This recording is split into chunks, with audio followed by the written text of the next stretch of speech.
Jesucristo en el Génesis. Jesucristo en el Génesis.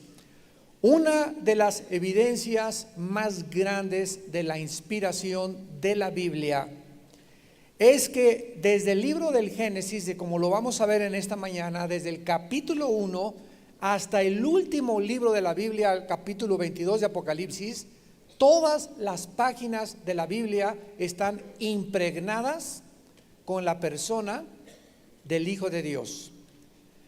Cristo se encuentra escondido detrás de todas las historias del Génesis, y porque vamos a ver que es nuestra labor y nuestro trabajo que Dios nos ha encomendado, que nosotros podamos descubrir a Cristo detrás de las enseñanzas de toda la Biblia.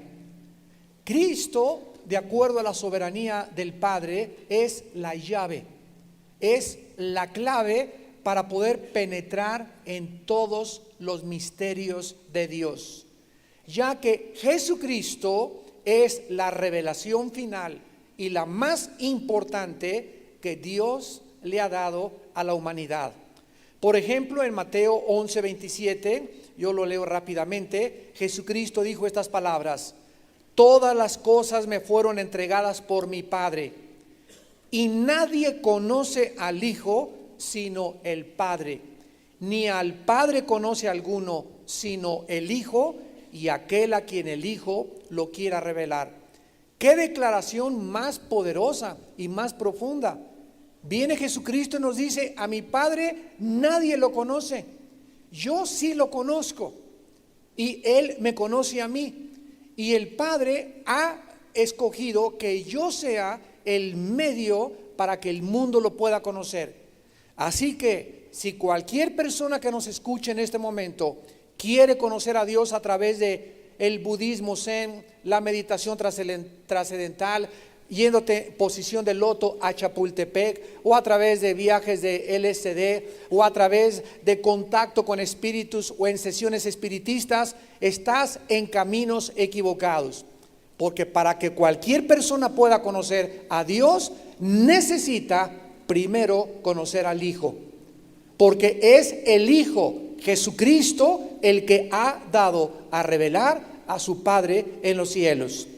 En Juan capítulo 1 versículos de 1 al 3, la Biblia dice: en el principio era el Verbo, y el Verbo era Dios, con Dios, y el Verbo era Dios.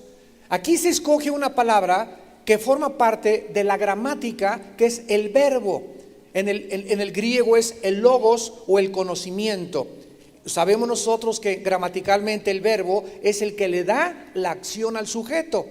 Entonces el sujeto es el Padre, el verbo es el que da la acción al sujeto. El Padre planeó la redención, Cristo fue el verbo, el que llevó a cabo la acción del Padre, y el Espíritu Santo fue el que la reveló al mundo a través de nuestros sentidos espirituales.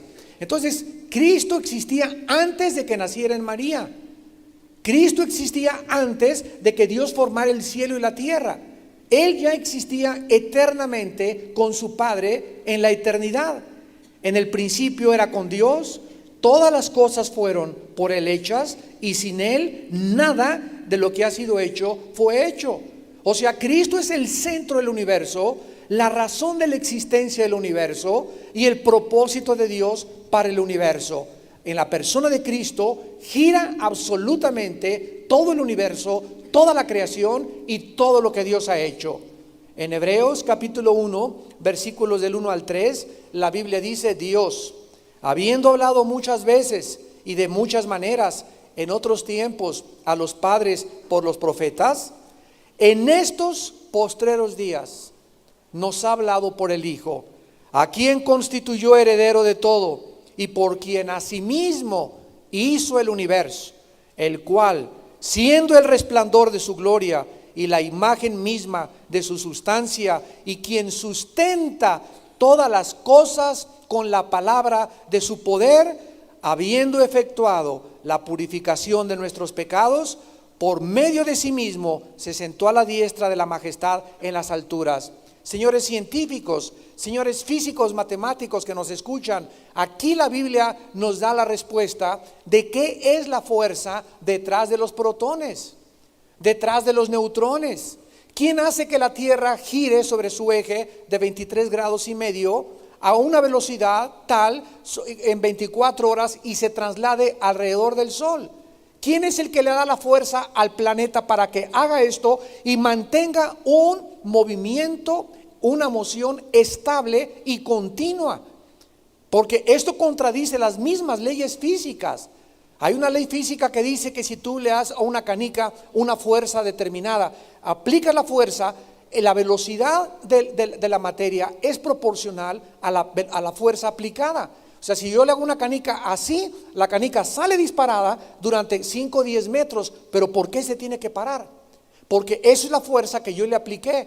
Si yo agarro una flecha y la disparo, sale la flecha, pero tiene que caer a la tierra.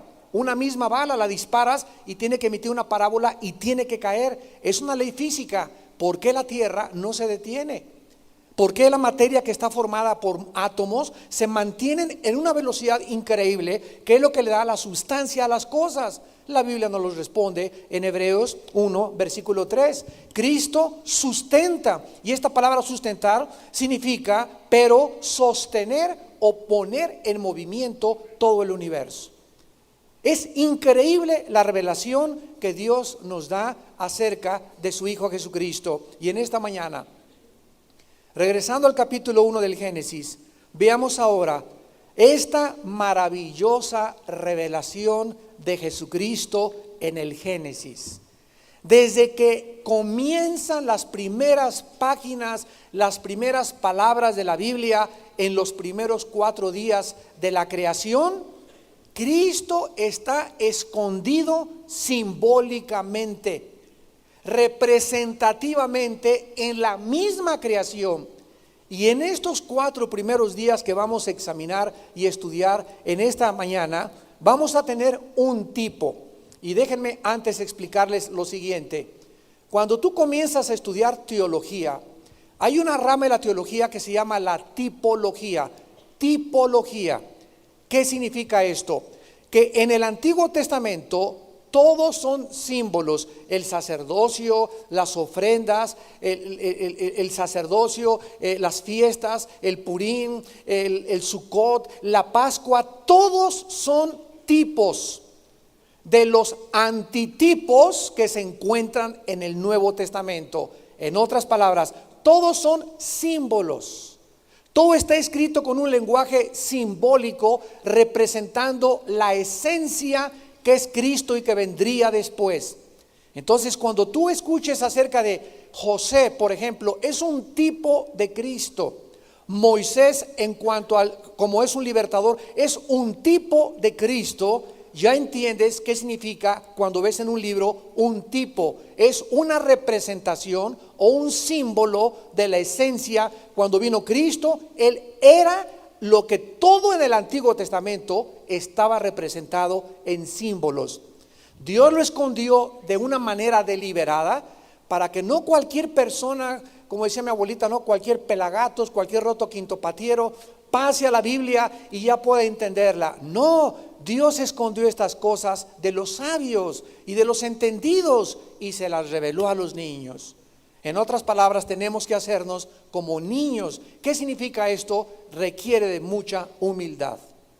Tener mucha humildad, mucha paciencia para poder entender, porque es el Espíritu Santo el inspirador y el maestro que nos guía a toda la verdad. Vamos a comenzar pues en el primer día de la creación, leyendo desde el versículo 1 hasta el versículo 5. En el principio creó Dios los cielos y la tierra estaba desordenada y vacía, y las tinieblas estaban sobre la faz del abismo. Y observen con mucho cuidado la primera aparición del Espíritu Santo en la Biblia. ¿Cómo se retrata al Espíritu Santo en su primera acción? En la Biblia, el Espíritu de Dios se movía. El Espíritu de Dios se movía sobre la faz de las aguas. Vamos a ver, en el primer día de la creación, encontramos, número uno, la encarnación del Hijo de Dios. Apúntalo ahí en tus estudios. En el primer día de la creación, y ahorita lo vamos a descubrir, vamos a comenzar a sacar todas las tinieblas y todas las cosas que nos impiden ver lo que el Espíritu Santo nos quiere mostrar. En el primer día de la creación está representada o tipológicamente la encarnación.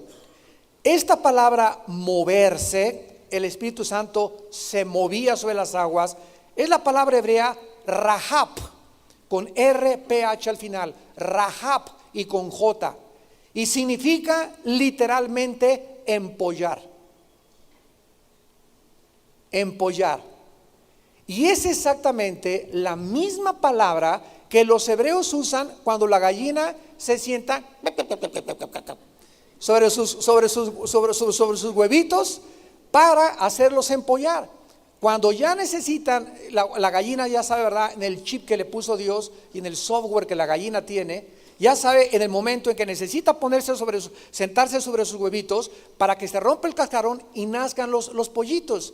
En otras palabras, el Espíritu Santo, como una gallina, se sentó sobre el planeta Tierra y fue el Espíritu Santo el que hizo empollar o el que le dio la vida al planeta Tierra. Ahora, hay 3 ocasiones en toda la Biblia en lo que esto sucede mediante el Espíritu de Dios. Número 1, en la creación. El Espíritu Santo se asentó e hizo empollar la tierra. Lo vamos a ver a continuación. La segunda ocasión fue sobre la Virgen María. Dice en Lucas capítulo 1, versículo 35, cuando el ángel le anunció esto a María, respondiendo el ángel le dijo: el Espíritu Santo vendrá sobre ti, o sea, te empollará el Espíritu Santo, y el poder del Altísimo te cubrirá, por lo cual el santo ser que nacerá será llamado Hijo de Dios. ¿Cómo nació Cristo? El Espíritu Santo se sentó, empolló, vino sobre María, y el ser que María tuvo en su matriz fue producido por el Espíritu Santo. Y la tercera ocasión en que esto sucede en la Biblia es sobre cada uno de nosotros. Cuando el Espíritu Santo viene sobre nosotros y Él hace dentro de nuestro ser nacer a Jesús. Jesús ha sido engendrado dentro de nosotros. Por eso Pablo en Gálatas les dijo a los cristianos: yo no descanso hasta que Jesús sea formado dentro de ustedes. Entonces, estos 3 movimientos del Espíritu Santo son maravillosos, porque nos damos cuenta que en el primer día de la creación, si el ser humano, ahora veamos ya no la creación, ahora veamos la encarnación, el plan de Dios para la redención. Si Dios iba a salvar al ser humano y lo iba a reconciliar, ¿cuál era la solución? Pues vamos a hablarle a un papa que pague por los pecados. No, porque los papas son pecadores. A Santa Rita de Casia no rompió nunca un plato. Por más que no haya rompido un plato, Santa Rita roto un plato. Santa Rita de Casia nació en pecado. San Crisóstomo, también San Crisóstomo nació en pecado, por cuanto todos pecamos y todos fuimos destituidos de la gloria de Dios. No hay un solo justo. Gabrielito el ángel, tampoco Gabriel. Miguel, los serafines, ni siquiera los serafines, dice Apocalipsis capítulo 5, eran dignos. Solo había una manera en la que el hombre pudiera ser reconciliado con su Creador, y esa única manera era que Dios mismo bajara a este mundo y pudiera Él hacer esa redención pagando con su vida. Pero ¿cómo Dios podía dejar la eternidad y bajar al mundo? Si el que ve a Dios se muere inmediatamente. La carne y la sangre no pueden tocar a Dios. Dios solucionó este primer obstáculo, este primer problema, haciéndose Él un ser humano. Nadie se hubiera imaginado, ni los griegos pensadores, ni los filósofos de los tiempos de Cristo, que Dios pudiera hacerse como un ser humano semejante a nosotros. Pero no solamente se hizo un humano el Señor Jesucristo, sino que además vino a servirnos. Porque todavía pudo haber Dios bajado y pues, ok, me hago un ser humano, pero como el Shah de Irán, como un rey, que tenga mis esclavos, ya ver, tú tráeme esto y trae un vaso de agua, porque yo soy el creador del universo. Y Él escoge nacer en un pesebre, en lo más humilde que cualquier ser humano se hubiera podido imaginar, sin sábanas, sin ningún material que pudiera prevenir enfermedades a María, sin colchón, sin cojín, sin alcohol, sin enfermeras, sin ambulancia, en nada. Y tú te quejas porque naciste en la pecera.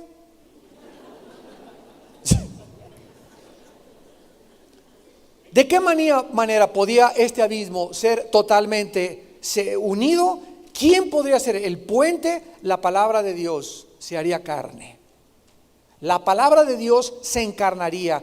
Dios mismo tendría que bajar al mundo y el Hijo tendría que tomar la forma humana. Y esto es precisamente lo que el primer día de la creación nos representa o nos simboliza. El Espíritu Santo se movía sobre las aguas. Este fue el mismo orden en la encarnación. Así como el Espíritu Santo se movió sobre las aguas y se movió sobre la tierra, así vino sobre María y la hizo empollar, la hizo que pudiera ella dar a luz al Hijo de Dios. Y de la misma manera en la que María quedó embarazada, dio a luz a un niño que se llamó Jesús, y este mismo niño era la luz. Vean lo que dice el Génesis versículo 3, en el primer día, y dijo Dios, sea la luz. Lo primero que sucedió en el nacimiento fue que nació la luz del mundo. Este niño era la luz de los hombres.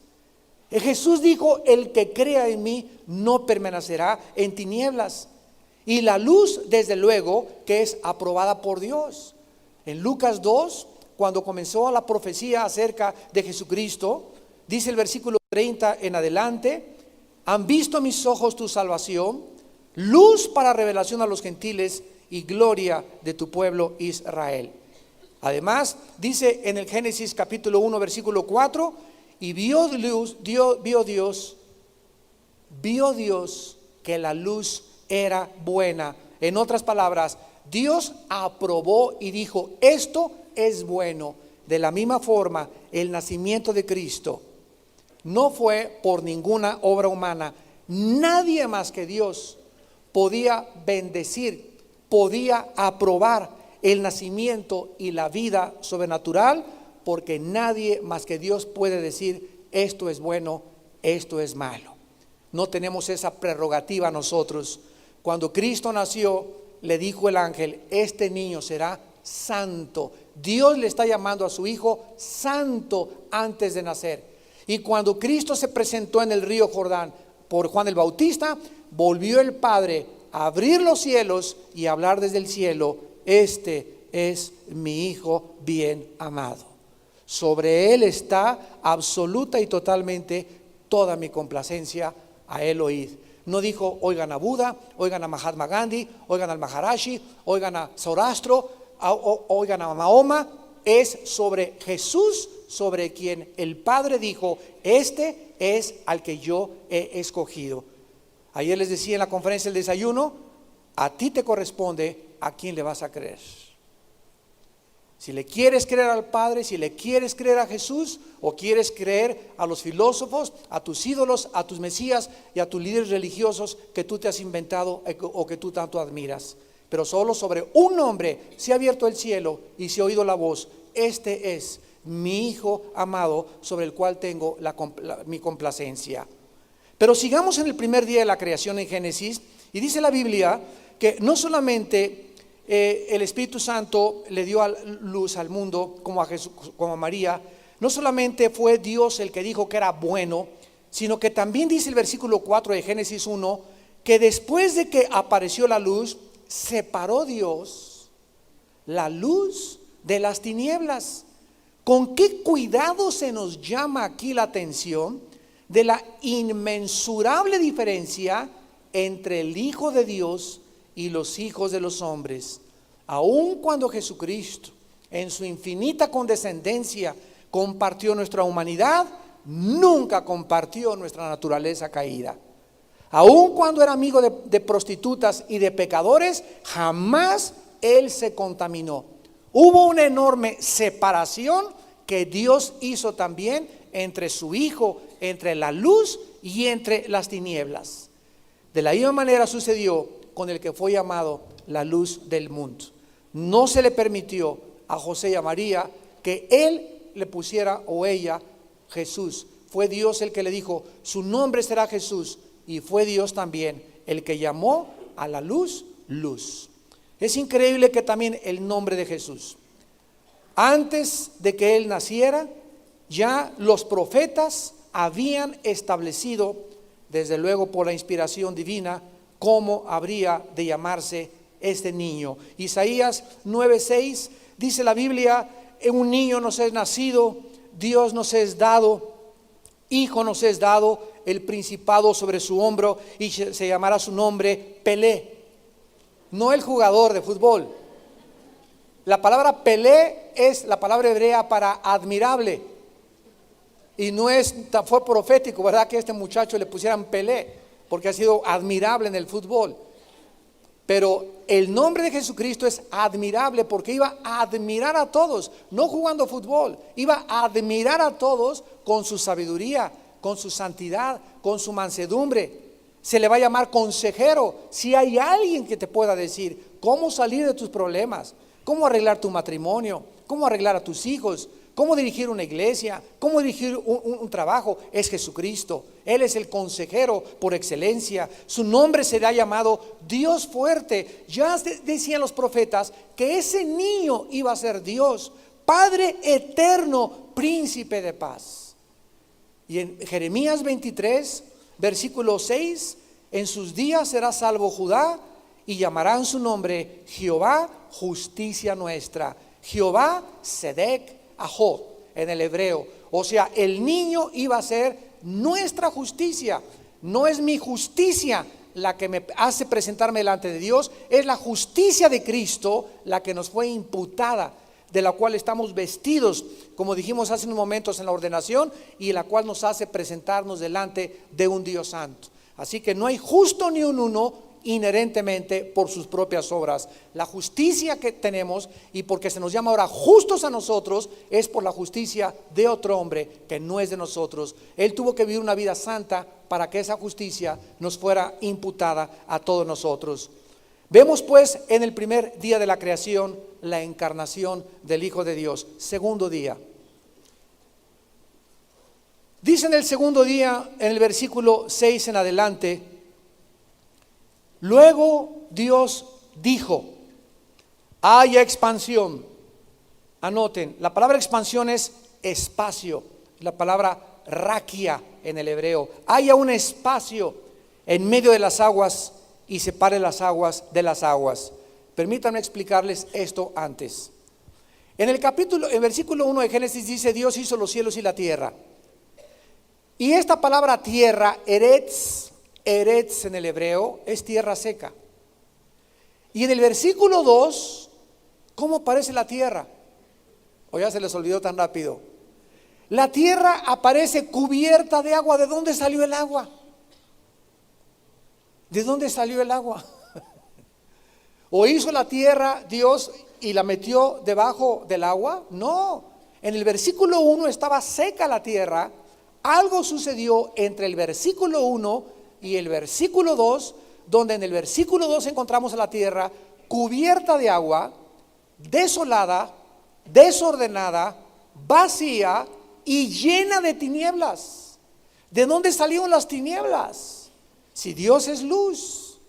Algo sucedió entre estos dos versículos que es precisamente la historia de los ángeles caídos, la historia de la caída de un querubín llamado Lucifer. Entonces la tierra estaba completamente rodeada de agua, y no es hasta el segundo día que comienza Dios el agua a elevarla y se forma lo que se conoce como la atmósfera. Entonces notemos aquí las aguas arriba de las aguas. ¿Qué significa? Las aguas de los mares, el agua que cubría la tierra, se separa y se eleva, y abajo se juntan las aguas con las aguas, y vamos a ver en el tercer día que se descubre lo seco. Pero esto es importante para que sigamos esta secuencia y podamos entenderlo. Entonces, en el segundo día, dijo Dios: haya espacio, hay una separación en medio de las aguas, y separe las aguas de las aguas. O sea, ¿qué es la atmósfera, verdad? ¿Qué son las nubes? Es el ciclo meteorológico que explica Job antes de que los científicos lo descubrieran, donde a través de la evaporación, la lluvia cae, se evapora, vuelve a subir otra vez y se forma agua arriba de nosotros. O sea, los seres humanos estamos entre dos aguas, entre las aguas de aquí abajo del mar y de los ríos, y abajo nos cubre toda una capa de agua que son la atmósfera y las nubes. Y esto es lo que hace cientos de miles de años Dios lo escribió con una delicadeza increíble para las mentes más agudas científicas. La cosa más sorprendente de esto es que la encarnación no era solamente todo lo necesario. El Dios mismo tenía que ser encarnado sin mancha, como ya vimos, pero no iba a ayudar el simple hecho de que naciera Dios como un ser humano para que la humanidad pecadora pudiera ser redimida. Por esta razón era necesario que el pecado fuera quitado de en medio, y esto no era posible más que a través del derramamiento y el sacrificio de una víctima, de una persona inocente. En el segundo día de la creación encontramos a la cruz de Cristo representada. Descubrámoslo.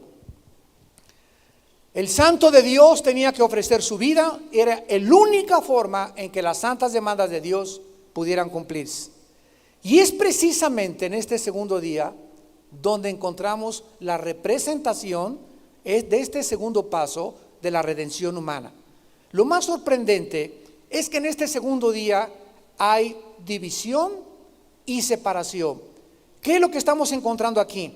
Veamos en primer lugar. Dice el versículo 6. Luego dijo Dios, o sea, antes de que fuera hecha la división de las aguas, Dios lo anticipó diciéndolo. Dios primero lo dijo y después se llevó a cabo la acción. Qué perfecto tipo encontramos de lo que sucedió con Cristo. Mucho antes de que Cristo muriera en una cruz, ya Dios lo había decretado. Primero Dios dijo: el cordero inmolado desde antes de la fundación del mundo. Y así como en el segundo día de la creación, antes de que se llevara a cabo la división y la separación de las aguas, Dios lo tenía que decir. Antes de que Cristo muriera, Dios había ya dicho que Cristo había sido sacrificado miles de años antes de que Él naciera. ¿Saben algo? Que en la Biblia tenemos que estudiar las tipologías para comprender los símbolos. Y no podemos llegar a la Biblia, esto representa aquello, esto representa lo otro. El mismo Espíritu Santo nos revela los significados de la Biblia. ¿Saben qué significan las aguas en la Biblia? Apocalipsis capítulo 17, versículo 15. Apocalipsis 17, 15. Me dijo también: las aguas que has visto donde la ramera se sienta, eso hablamos ayer en el desayuno, son pueblos, muchedumbres, naciones y lenguas. Vamos por orden, que el Espíritu Santo nos interprete Él como lo estamos tratando de seguir. En la Biblia, las aguas significan gentes, naciones y pueblos. En otras palabras, la cruz de Cristo hizo una separación de espacio entre la humanidad y la divinidad, entre los que iban a creer en Él y los que le iban a rechazar. Cristo viene a dividir la historia. Cristo viene a dividir las naciones. Cristo viene a dividir las familias. Pero ¿cómo que la familia? Él dijo: porque vengo a traer espada. ¿Qué significa? Que cuando una persona se convierte en una familia, esa persona llega a una familia donde el abuelo, el tío, el papá, el hermano, todos están en tinieblas. Y Él llega con la luz. Y la luz divide, la luz separa. Y tus familiares se van a sentir inmediatamente de que ya no eres de ellos, no haces las cosas que ellos hacen, no hablas las palabras que ellos pronuncian, no tienes las actividades ni te tomas las botellas que se toman ellos, sino que eres diferente a ellos. Se ha creado una división desde que Ramoncito se convirtió. Y van a comenzar a perseguirte, van a comenzar a calumniarte, van a comenzar a decir cosas de ti, porque Cristo vino a hacer una división. No una división entre la luz, sino entre la luz y las tinieblas. Y eso fue lo que sucedió en el segundo día de la creación. Una separación entre las aguas. La expansión de las aguas divide. Y vemos claramente de qué forma también desde la cruz está la división. El ladrón incrédulo, en medio está Cristo dividiéndolos a los dos. Tiene Cristo al ladrón que creyó en Él y al ladrón que le rechazó. Desde que Cristo muere en la cruz, vemos esta división. La cruz viene a dividir a la humanidad. Y no hay más que de dos partidos: eres Chivas o América. No me salgas con que del Atlas. No hay más que de dos partidos en esta vida. ¿Estás con los que están con Cristo o estás desparramando? El que no recoge conmigo desparrama. O estás conmigo o estás en contra de mí. No, yo no estoy ni contigo ni en contra de ti. Espérame tantito. Esto le dijo Dios a Josué en Josué capítulo 5, cuando se le apareció el ángel con la espada. Y Josué le dice: ¿tú estás con nosotros o contra nosotros? Espérame tantito, le dice el ángel a Josué, ¿verdad? Yo vengo para que tú te unas a mi ejército. Porque si tú peleas conmigo, yo te puedo defender y no hay ni enemigo que te pueda hacer frente durante todos los días de tu vida. Y así será en el juicio final. Dice claramente en Mateo 25 que Dios separará las ovejas de los cabritos. Y esta obra de la redención que vino a separar a los hombres, que vino a dividir a la humanidad, se encuentra de una forma tipológica en el segundo día, cuando Dios separa las aguas de las aguas. Jesús dijo: el agua que yo les voy a dar a beber es una fuente de agua que salte para vida eterna. Pero el agua de este pozo, ¿a quién estaba hablando Cristo? El agua que la humanidad te dé es una agua podrida. Tráeme a Demóstenes, a Sócrates, a tus grandes líderes, a tus grandes... Dice en 1 Corintios 1, ¿dónde está el escriba? ¿Dónde está el disputador de este siglo? En otras palabras dice Dios: tráeme a tu gallito. ¿Quién es tu gallo? Digo, ¿quién es la persona que más admiras? ¿Ricky Martin? ¿Quién es la persona que más admiras? ¿Jean-Paul Sartre? ¿Quién es tu gallo? O sea, dime la persona que es tu ídolo, al cual tú puedes dar tu vida por él, y compárame a mí con el agua que yo te voy a dar. Entonces vemos aquí las aguas que quedaron en el cielo y las aguas que quedaron en la tierra. ¿Qué simbolizan las aguas de la tierra? La humanidad caída, pecadora, podrida, y arriba el agua que nos viene a dar Dios de la vida eterna. Y en medio la expansión y el espacio que hizo la cruz. El que tenga oídos que oiga. Tercer día de la creación. En el tercer día, ¿no es preciosa la palabra de Dios? En el tercer día de la creación, versículo 9, dice la Biblia: dijo también: júntense las aguas que están debajo de los cielos en un lugar y descúbrase lo seco. Y fue así. El tercer ingrediente necesario para la obra de la redención no solamente era que Dios tuviera que nacer a través de un hombre. No solamente Cristo tenía que morir. Si Cristo hubiera muerto en la cruz del Calvario y no hubiera resucitado, no hubiera sido posible la redención humana. Era necesario que, aparte de que el Hijo muriera por nuestros pecados, resucitara entre los muertos. Y es precisamente en el tercer día de la creación, no en el primero, no en el segundo, donde está simbolizada la resurrección de Jesucristo. Vamos a descubrirla. Sin duda alguna, este tercer obra de la redención lo descubrimos aquí con las palabras: descúbrase lo seco. La tierra hasta este momento, amados santos, había estado previamente ¿cómo? Sumergida, ¿verdad? Cubierta, enterrada debajo de las aguas, pero ahora es levantada sobre el nivel de los océanos. O sea, la tierra resurge de su entierro.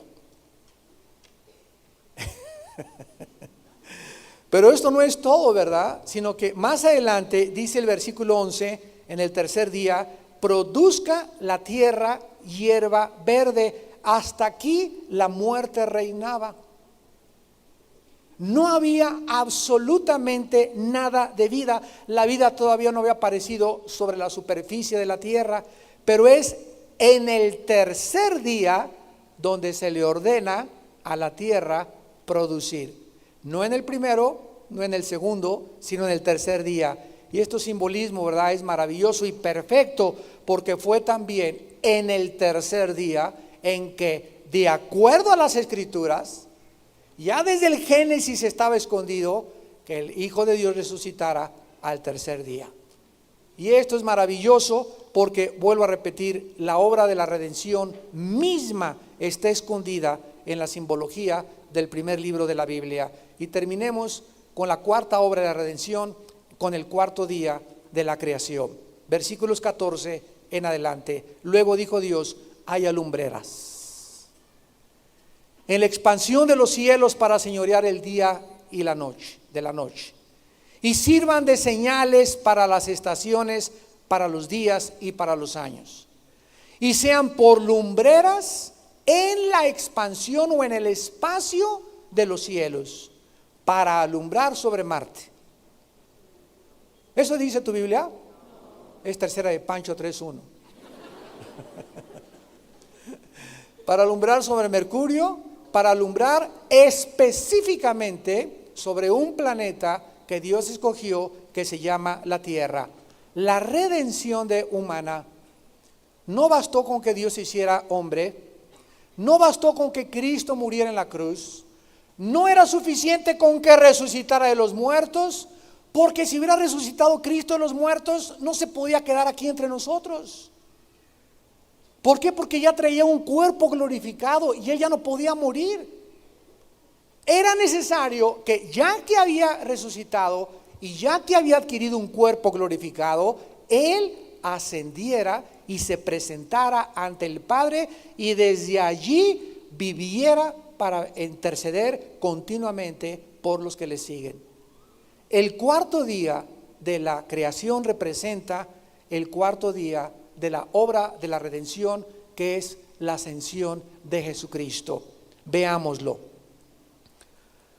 Al leer estos versículos, lo primero que encontramos es que hasta este momento todo ha sido en la tierra, y el Espíritu Santo nos quita los ojos de lo seco, de la hierba, de las aguas, y nos levanta ahora hacia el cielo.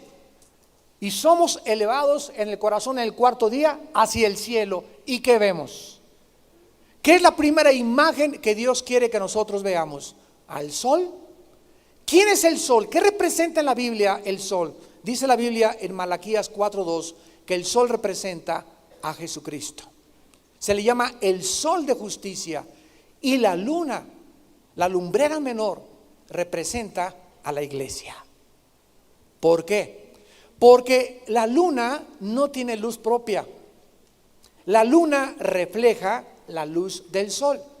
De la misma manera, todos nosotros no tenemos ninguna luz de nosotros propia ni inherente, sino que nosotros somos enviados al mundo a reflejar, a manifestar algo que no es de nosotros. Venimos a decir a la gente: quiero que me veas, para que cuando tú me veas tengas una idea de cómo fue Cristo. ¿A quién ve la gente en tu vida? ¿Al chamuco? ¿La cara de que parece que acabas de leer el libro de Lamentaciones de Jeremías? Amargado, resentido. ¿A quién ve? ¿A quién reflejan tus ojos, tus manos, la forma como caminas, la forma como te vistes, la forma como hablas? ¿A quién estás reflejando? Ustedes son la luz del mundo, dijo Jesucristo, Mateo 5. Hacía lumbre y una luz no se puede esconder debajo de una mesa. Tenemos, a donde quiera que vayamos, tenemos que alumbrar. Yo les decía hace algunos días que ahora la semana pasada, allá en Estados Unidos, en una semana, mi esposa lo sabe, ganamos a 3 musulmanes. Entro a una tienda y musulmanes, taxistas musulmanes, por donde quiera hay musulmanes en Estados Unidos ahorita. Y no se imaginan, yo nunca me imaginé. Entra mi esposa al shopping, ¿verdad? Que le hacían las mujeres. Yo me quedo preparando mi sermón, esperar que salga el shopping, ¿verdad?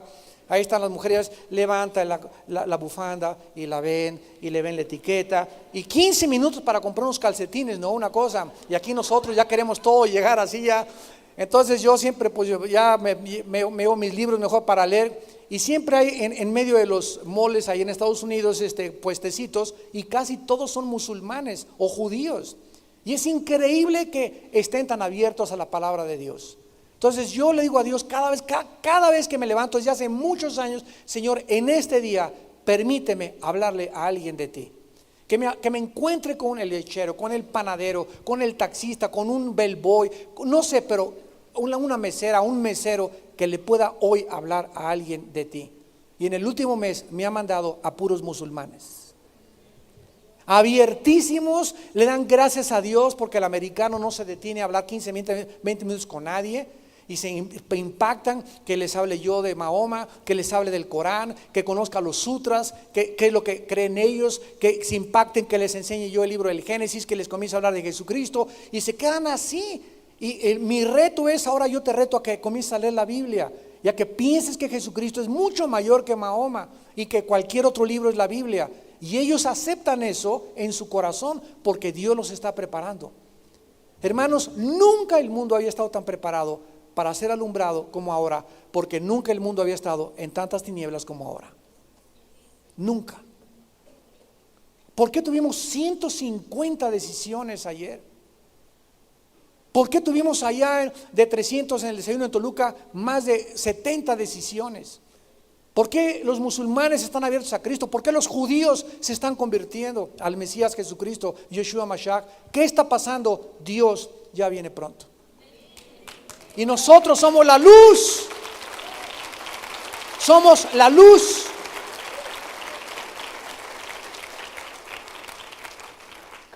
¿Cuál era la función específica de estas lumbreras? Para alumbrar sobre la tierra. No nos mandó a testificar a los marcianos.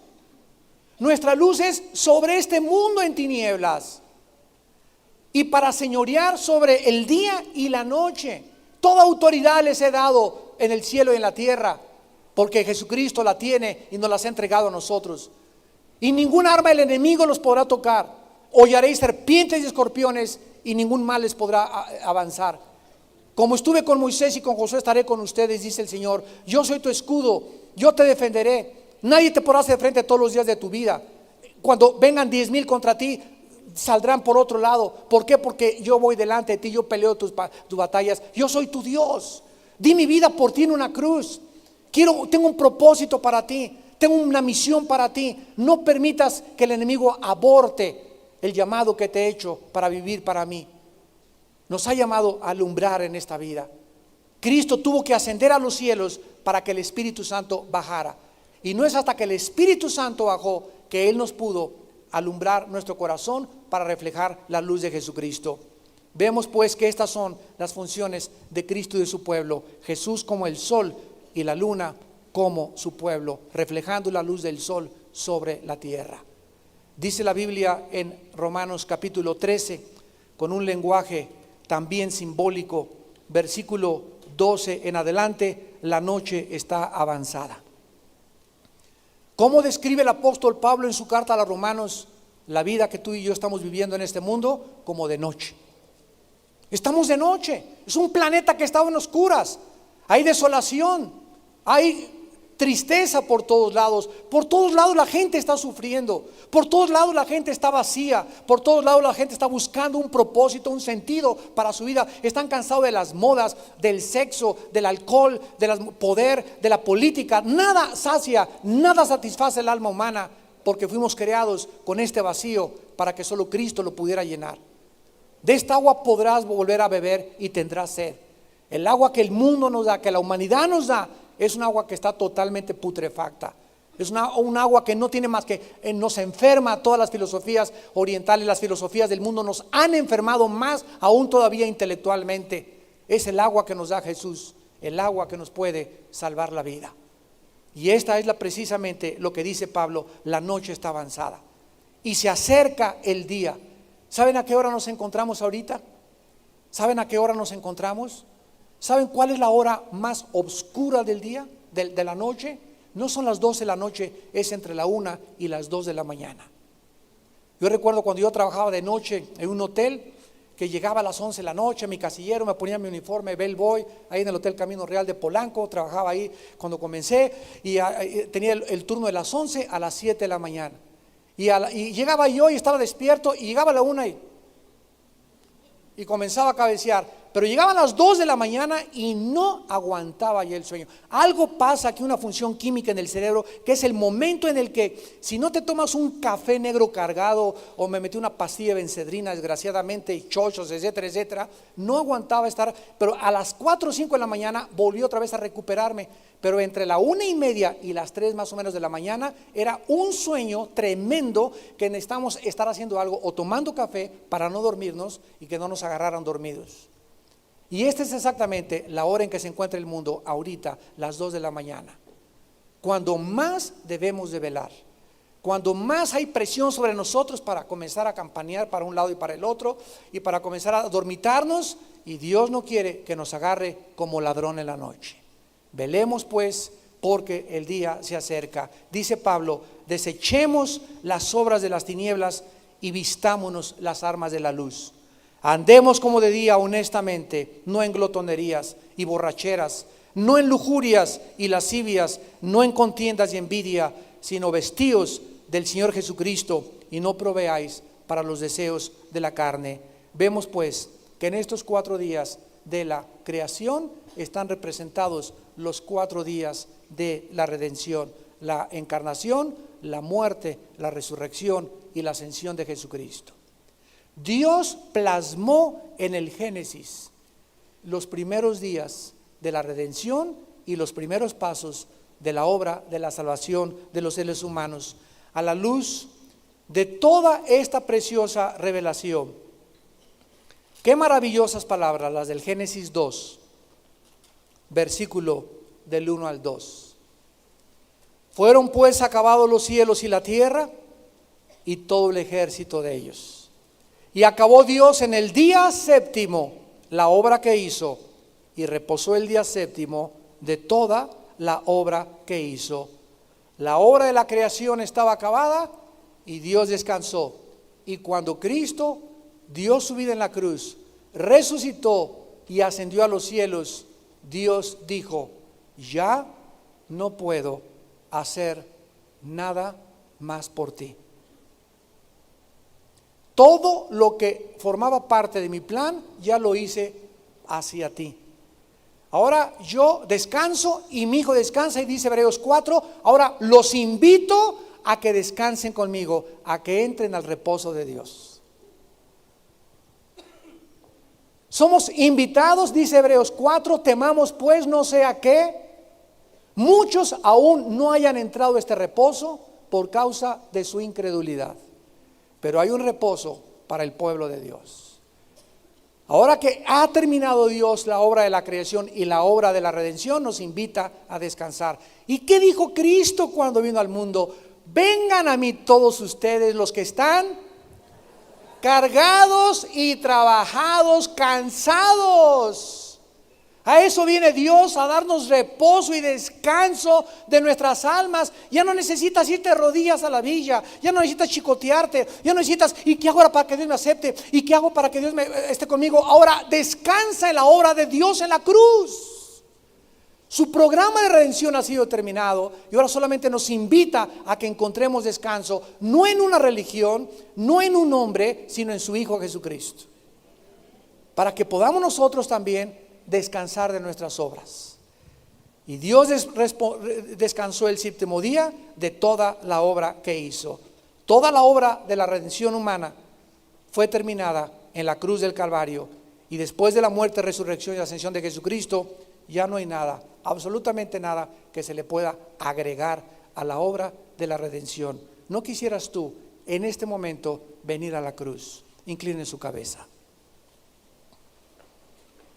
Bendito sea el Hijo de Dios, porque nos hizo renacer para una esperanza viva por medio de la resurrección de Jesucristo de entre los muertos, para una herencia incontaminada, incorruptible, inmarcesible, reservada para nosotros en los cielos, donde se nos otorgará una limpia y generosa entrada si hacemos firme nuestra vocación y elección.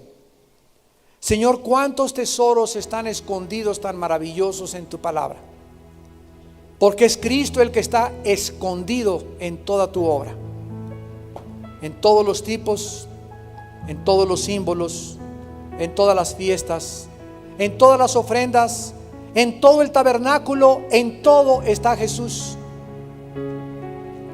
Y nosotros ahora tenemos la tarea, tenemos que hacer la tarea de descubrirlo. Es lo que nos corresponde ahora a nosotros, guiados desde luego por el Espíritu Santo, no por nuestra propia imaginación, sino por el Espíritu Santo. Precepto sobre precepto, línea sobre línea, que lo espiritual se acomode a lo espiritual.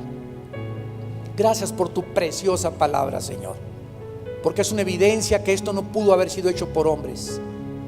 La consistencia de la verdad, desde el Génesis hasta el Apocalipsis, nos habla de un autor sobrenatural que bajó al mundo hace 2000 años a advertir a la humanidad que el juicio viene, advertirnos de un infierno que está esperando a millones de personas no arrepentidas y que quieren vivir como dioses para ellos mismos. Pero nos vino a advertir y a darnos buenas noticias, que tú no tienes que irte al infierno cuando mueras, que tú puedes en esta mañana que le escuchas venir a una cruz y recibir el perdón mediante su muerte, resurrección y ascensión al tercer cielo. Las personas que en este momento quieran invitar a Cristo a su vida como su Señor y su Salvador, ya no lo dejes para mañana. No permitas que termine este año 2006 sin que tú hayas hecho la paz con Dios. Te enfatizo que ya no hay nada más que Dios pueda hacer por tu vida. Lo que Él tenía que hacer ya lo hizo. Ahora nos queda a nosotros creerle que su Hijo es su Hijo amado, que lo envió al mundo no a condenar al mundo, sino a salvar al mundo. Pero que cuando Él venga por segunda vez, ya no vendrá a salvar a nadie. Ya no habrá gracia, ya no habrá misericordia, habrá juicio, porque el tiempo ha pasado y no has sido salvo. El verano ha pasado y tu alma ha quedado desolada. Dile a Dios en esta mañana, ahí desde tu lugar, ustedes que nos ven por la televisión también, ahí desde donde tú nos estés viendo, dile: Señor, te pido perdón por mis pecados, por ser tan arrogante y creer que yo puedo solucionar mis problemas. Creo que en la cruz Él pagó en mi lugar con su sangre, y te pido que entres a mi corazón, Señor Jesucristo, como mi Señor y mi Salvador. Perdona mis pecados, dame el poder de vivir para ti. En el nombre de Jesús, amén.